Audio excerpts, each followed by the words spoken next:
நம்ம அணியும் அதிமுக அணியும் சேர்ந்தா நாமளே ஆட்சி அமைக்க முடியுங்கிற ஒரு ப்ரப்போசல் வந்துருக்குது. அதான் எடப்பாடி அவர்களை முதலமைச்சரா முன்மொழிகிறாங்க. இதை பத்தி உங்க கருத்து என்ன அப்படின்னு முதல்ல நான் சொல்றேன். இது திமுகவுக்கே பெரிய கேள்விக்குறியாயிரும், உங்களுடைய எதிர்காலமே சூன்யமாயிரும், இது நல்ல முயற்சி இல்லை அப்படின்னு நான் சொல்றேன். இல்லை இப்போ வேற மாதிரி ஒரு லேட்டர் டெவலப்மெண்ட் இருக்குது. உங்களை காமன் கேண்டிடேட்டா ப்ரப்போஸ் பண்ணியிருக்காங்க, நீங்க முதல்வர் அப்படிங்கிற மாதிரியும் எடப்பாடியோ இந்த மற்ற 2-3 பேரோ துணை முதல்வருங்கிற மாதிரியும் பேசுறாங்க. யாரு பேசுறாங்கன்னா ஏடிஎம்கே சைடில் பேசிட்டு இருக்காங்க. இப்போ நாங்கள் அதில் அப்படி ஒரு நிலை வந்தால் நீங்கள்லாம் அதுக்கு ஒத்துக்கிட்டா வெளியில இருந்து தான் எங்களால் சப்போர்ட் பண்ண முடியும், நாங்கள் அதுக்குள்ள வர மாட்டோம்.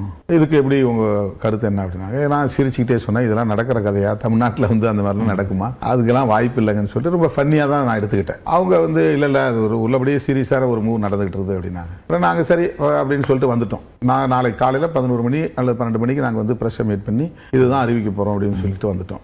அது ஒரு காசிப்ஸ் தான் சொன்னேன். அது அதிகாரப்பூர்வமான தகவல் கிடையாது. யாரும் தனிப்பட்ட முறையில் அதிகாரப்பூர்வமா இந்த தரப்பு தலைவரோ அந்த தரப்பு தலைவரோ இப்படி ஒரு முயற்சி எடுக்கிறோம், அதுக்கு நீங்க ஒத்துழைப்பு கொடுங்க அப்படின்னு யாரும் நம்மகிட்ட சொல்லல. நான் மறுபடியும் சொல்றேன், இது காசிப்ஸ். எல்லா இடத்துலையும் பேசுறது. அதை ஒன்றும் ரகசியமா 1 to 1 யாரும் பேசல. 2 தனிநபர்களுக்கு இடையில பேசப்பட்ட செய்தி இல்லை. எல்லாம் கும்பலா இருக்கிற இடத்துல தான் பேசுறாங்க. இது மாதிரி பேசுறாங்களா உங்களுக்கு தெரியுமா, இப்படி சொல்லிக்கிறாங்களா உங்களுக்கு தெரியுமா அப்படிங்கிற ஒரு காசிப்ஸ் தான். ஒரு கிசுகிசுப்பு அல்லது ஒரு முணுமுணுப்பு, அவ்வளவுதான். அதைத்தான் நம்ம சொல்றோம். இது நாங்க மூடு மந்திரமான ஒரு செய்தி அல்ல. இது 2 பேருக்கு இடையில தனியா நாங்க ஒரு மூடப்பட்ட அறையில உட்கார்ந்து பேசுறோம். 10 பேர் முன்னாலதான் எல்லாரும் பேசுறாங்க.